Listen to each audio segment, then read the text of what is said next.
I'm Oatmeal, and this is my bowl, and I want to talk about my top 10 favorite characters that I've created.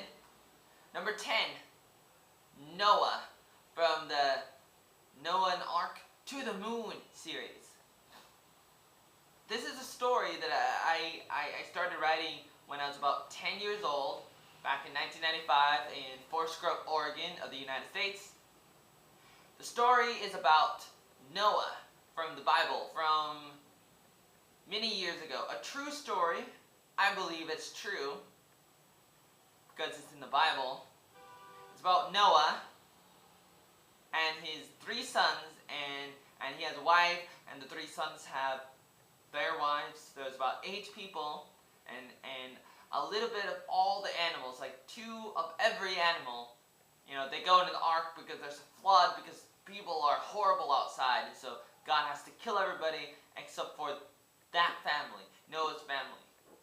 And this is like 4,000 years ago or something, or maybe less, possibly more, even though scientific evolutionary people say that the earth is really, really old. I believe that the earth is only maybe possibly less than 10,000 years old. So I just want to tell you about this story. The story is something I wrote when I was 10 years old, and I basically said, you know, when Noah and those other people and the animals were on the big boat, the ark, and while the earth is totally flooded and covered with water, as the waves started going up and down, up and down, up and down, at one point there was a wave so big that it tossed them all the way up to the moon.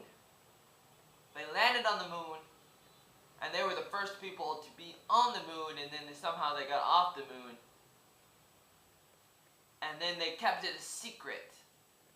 And it's been a secret until many years later somebody digged up the secret, and it was in the ground, just like how Joseph Smith dug a hole and found the secrets of the Mormonism, of the Latter-day Saints, LDS.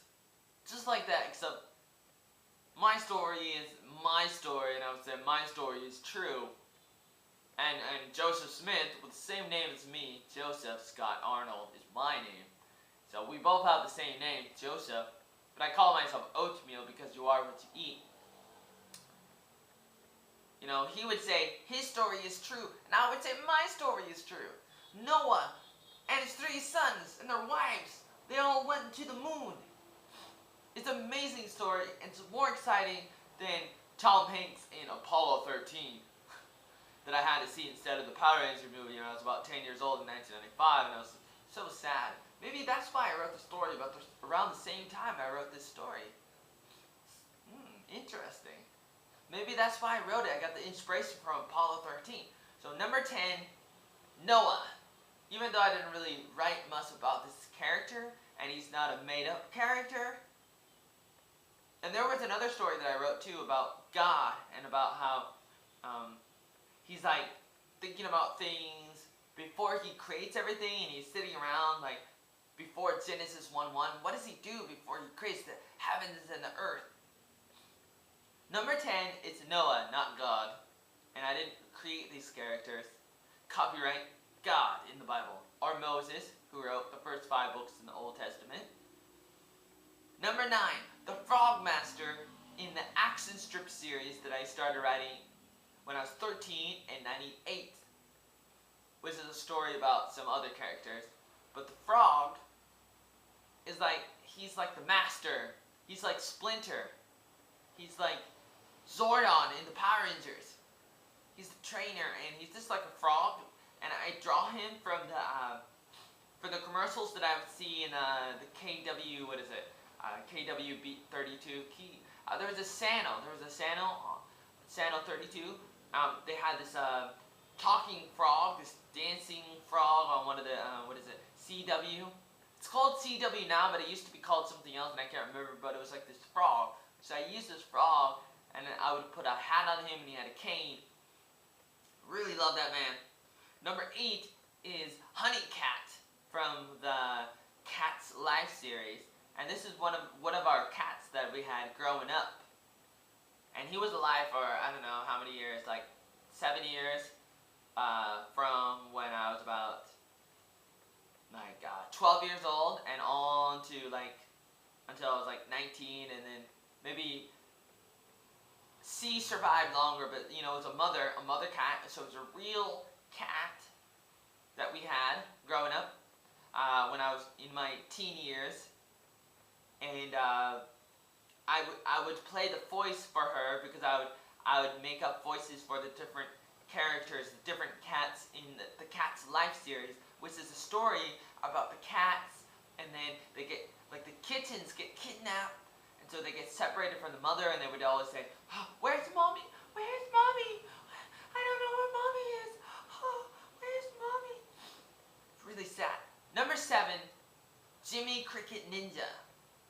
Is a stuffed animal that I got from a dancing contest that I was in when I was 7 years old during Easter, I believe in 1992. It was at the park, our park in the ghetto. We had a dancing contest during Easter, 92. I was dancing around a bunch of girls. I was never really trained how to dance, really. But I just move my body as fast as I can because that's all that dancing is to some extent. Depending on the kind of dancing you're talking about, but that's my kind of dancing, if you know what I mean. And they gave me a stuffed animal for some reason. I picked the frog. I mean, like this cricket guy, and it was like, I don't know if he's from another, like, oh yeah, he's from like Pinocchio maybe. It's like, he looks just like Jiminy Cricket. But I call him Jimmy Ninja Cricket. I'm like, what did I call him? Jimmy Cricket Ninja. And he's in the action strip series with the frog. Number 6 is Sparky, who is the sidekick to Jimmy Cricket Ninja and the Frog Master. Sparky is another stuffed animal that I got from one of the Bible clubs that I go to. You know, Bible clubs is like something you do after school. As a kid, because you need to do something in case your parents are busy and they're at work or something, so you go to this like club, like a YMCA or Boys and Girls Club or something, and it's like kind of similar to a Word of Life Olympians Club, but it's called a Awana, and they have different things like they have Sparkies. It's like the first and second year when you're in first and second grade. You go to this Sparky Club and you learn about the Bible and you play games and you have snacks and all these things that help children become better people, I believe. Because it helped me to some extent, helped me a lot. And their mascot is Sparky, which is a firefly. So my story that's called the action strip that I started writing when I was 13, it's a story about a firefly, a cricket, and a frog. Those are the 3 good guys. Number 5, Billy Breaker.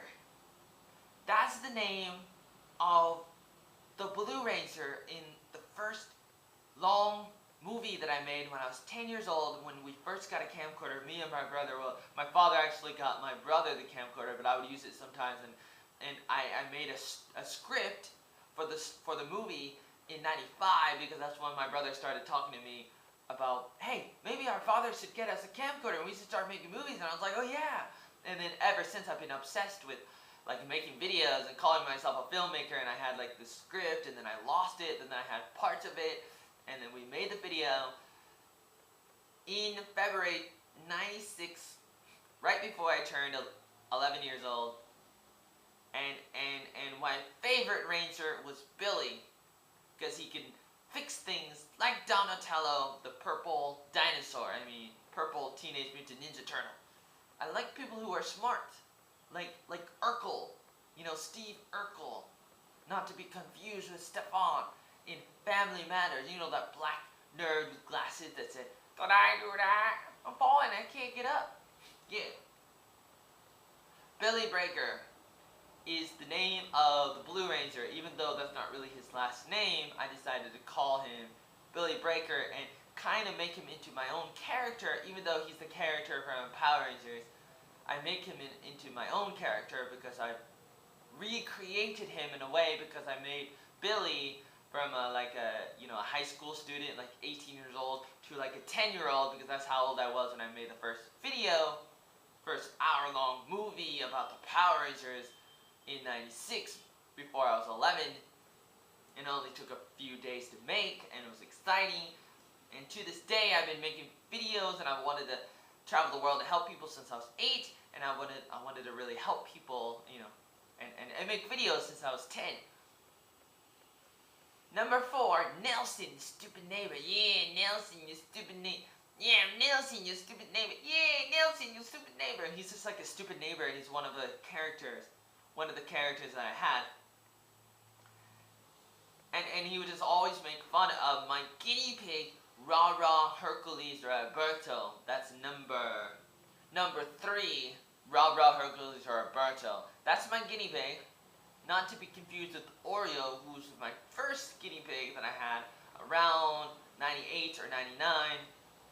Until one day, Oreo is like a girl, and she was crying, and she wanted to be with me, and so I let her sleep with me. It was like the first girl that I ever slept with, or only girl I ever slept with, so I'm still going to be like a 40-year-old person at this point, so I've never had a girlfriend. So I was sleeping with the guinea pig Oreo, because he looked like an Oreo. She looked like an Oreo, like Cow. We had like a mouse one time called Cow, because it would look like a cow, black and white. And we had a bunch of mice that I had, and we stuck like my siblings didn't like my mice, and they were like sticking up the place because they go to the bathroom all the time, and I didn't want to have a responsibility, and I threw them in a tree, and they froze to death and fall off the tree until one came to the house and started having a baby, even though it was like a half rat boy. That's okay, mice are like bats without wings. I thought they were going to survive, but they froze to death outside. And those are the mice, and they froze to death around 98 or 99. But then I had like a guinea pig, and I thought I'd grow out of it and learn my lesson, but then I slept with it, and then one day I woke up and I squished the guinea pig, and I was like, oh no, after all I've done for you, you ran away, you jumped off my bunk bed and ran away? No way. Guinea pigs are scared of heights. They wouldn't jump on my bunk bed. That's too far down. No way. I was like, where did you go, Oreo? My female friend, guinea pig. Oh, I squished it. It was underneath. There was like a lump on my back. And I actually squished the guinea pig while I was sleeping. Not intentionally. No animals were harmed in the making of this film. Just many years ago, there was an animal that I murdered, like Dexter. Pretty sad, you'd think. Yeah, I'm pretty sad, I think. I'm sorry. It just happened. But then, I had Oreo, and I killed Oreo, my first guinea pig. My second guinea pig was Rah-Rah. Rah-Rah Roo-Roo. I'm not your boo-boo. I'm Rah-Rah Roo-Roo.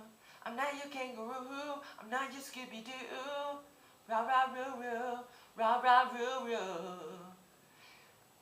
I really like Rah-Rah. Rah-Rah Hercules Roberto. He's a fun guy. He's scared, but he's very innocent. He only wants to help you. I mean the character, not the real guinea pig. But I don't really know who the real guinea pig is, because I've been obsessed with the character. And it's really hard for me to imitate the voice of the character now. Because I came up with the character while my voice was developing, during menopause. I mean, before I was fully developed as a man. Because I was only like 13, so my voice was a little different. But the guinea pig makes a voice like, hello everybody, how are you doing? It's not funny anymore. It's like, I can't do it anymore. You have to watch some of my videos and see what he sounds like, but he's like, I'm a little sad because I want to make him sound like how I used to sound like, but he doesn't really sound like that anymore. So I'm so sad. Whatever happened to the good old days when I used to hang out with the gangster named Red Dog. Number 2 is Red Dog, Mickey Moorhead. He's a gangster who hangs out in New York City. And he's done a bunch of horrible things until he got saved. Everything was horrible and he killed his own mother, and he steals, and he has, you know, all these banks that he steals from, and he kills people, and nobody can catch him, and he has a hideout in like Africa, and New York City. He said, you know, in the first movie that he made, in 2001, in the summer, when his brother was visiting him, because his brother went off to college in Oklahoma, and then, you know, after he graduated in around 2000, but he came back in 2001. My brother came back in 2001 in the summer, and we made a movie called Gangster Run. And he was the cop, and I was the bad person, but then I became the good person later. Not to give you a spoiler about the film, because I would love you to see the hour-long movie that we made about a gangster named Big Red Dog. And he wears a red cap that says SF for San Francisco 49ers, because I was named after Joe Scott Montana. I'm Red Dog, and I love the 49ers. One of the best persons in the 49ers is Joe Montana. He's a quarterback. He was a quarterback for the 49ers, and it was possibly my father's favorite team for the football, you know, for football. Joe Montana and the 49ers. Which brings me to number 1, myself. I put myself on this list, even though I'm not technically a character, but so isn't Noah. Number 10 is Noah. Number 1 is me, Joey Arnold, the original Oatmeal. I put him as a character because Oatmeal, in a way, is a character. It's not really who I am, but it is in a way, and it became an alter ego of myself. Those are my top 10 characters. And I may have other characters that I've wrote, but I can't really think of them at the moment. My favorite one is myself because I'm egoistic and I'm selfish, even though I'm not, but I'm pretending that I am to make you happy or laugh or something. So I'm putting myself as number 1. Original Oatmeal because I think it's really, really cool and original.